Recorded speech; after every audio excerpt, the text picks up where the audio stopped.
Mistakes were made. Orren Kade had lost. Orren Kade had lost his staff somewhere around the second staircase. He was pretty sure he'd had it at the gate. He remembered leaning on it while the rest of the group argued about which way to go.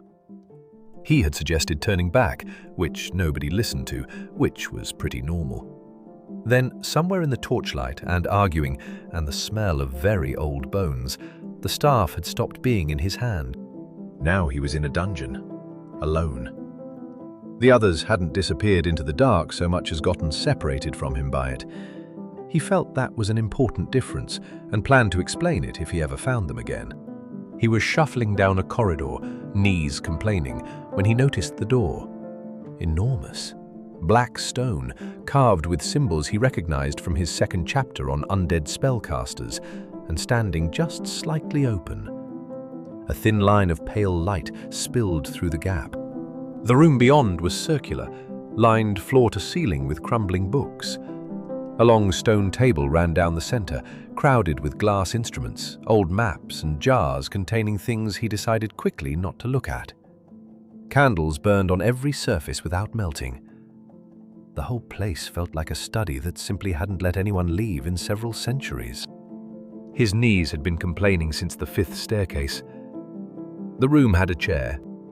He pushed the door open and went in.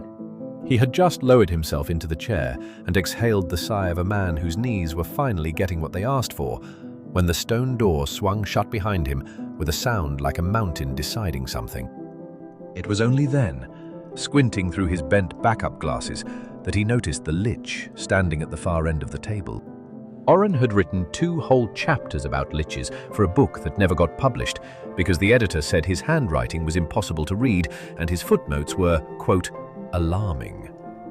Wizards who had traded their lives for power, bound their souls to objects, spent centuries gathering knowledge in places exactly like this one. Not the kind of thing a man wanted to run into without his staff, his group, or his reading glasses. He put on his backup pair. They were bent. "You have entered my sanctum," the Lich said. "Answer my 3 riddles correctly, and you may leave. Fail even one, and your soul joins my collection." He looked at the glowing jars on the shelves. The chair had been a mistake. Standing back up would also be a mistake, given his knees. He decided to stay and see what happened. "I'm sorry," he said. "Could you speak up? My left ear has been trouble since the Battle of Halden's Watch. A piece of shrapnel." "Answer my riddles, the Lich said, considerably louder. or I take your soul." He sat up straight, folded his hands the way he used to when watching students take exams at the academy, and said, "Very well." The candles flickered. The shadows leaned forward. "I bind 2 ends, The Lich began. yet I vanish when I am named. I sound like denial. I hold fast what no hands can hold alone. What am I?" Orren had caught bind and vanish and denial. He turned them over in his head, the way you search a drawer for a key you're not sure you have. He glanced at the nearest bookshelf. One of the titles appeared to be breathing. He looked back. "I know not," he said. In 900 years, no one had answered this riddle first try. People guessed shadow, or chain, or promise, and the collection grew by 1. Neat, orderly. "That is correct. The Lich said, like the words were being pulled from it. A knot." Orren nodded, with the mild interest of someone told a fact about a subject he wasn't following. He said. The Lich gathered itself. One lucky answer was coincidence. It would continue. "Second riddle. It said. What does a prisoner beg of his king? That might also be what you say after bumping into someone in a hallway." Clever in 2 directions. The Lich had collected 14 souls with this one. Orren had been watching a spider cross the spine of a very large book behind the Lich's shoulder. moving with great purpose. He found that oddly relatable. He had not heard the riddle at all. He looked back, realized something had been said, and did what he always did in those moments. Pardon? He said. The silence that followed was different. The Lich stood motionless. Something moved behind its empty eye sockets, some slow, difficult rethinking of things it had assumed were permanent facts. That is correct. It said. A pardon. Was it? Orren said. How about that? The Lich looked away. That had never happened. In 900 years, it had never looked away from someone mid-trial. Its gaze drifted across the shelves.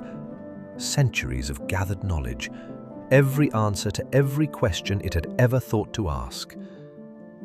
And yet, when it turned back, the cold in the room had doubled.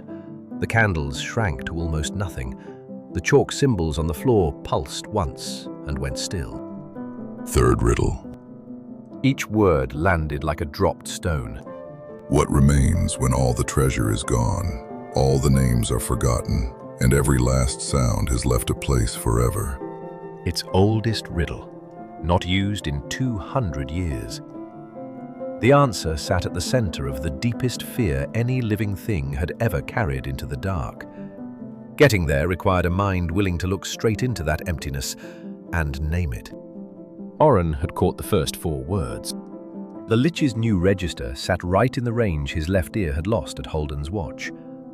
He'd heard all, and something about sound, and then a faint ringing. He was also slightly distracted by a jar to his left that had begun to hum. He turned the pieces over. He looked at the ceiling. He looked at the floor. He looked at the spider, which had stopped and seemed, somehow, to also be waiting. He understood, in the calm way of a man who has run out of ideas before, that he should say something smart. He could not think of a single thing. The cold pressed down. The dark pressed in. The weight of 900 years settled over him like a stone. And Orren Kade, who had survived sieges and expeditions and 11 staircases and 2 incorrect maps, felt something he hadn't felt in a very long time. He felt beat. He dropped his eyes from the Lich's hollow gaze. He let out a slow breath.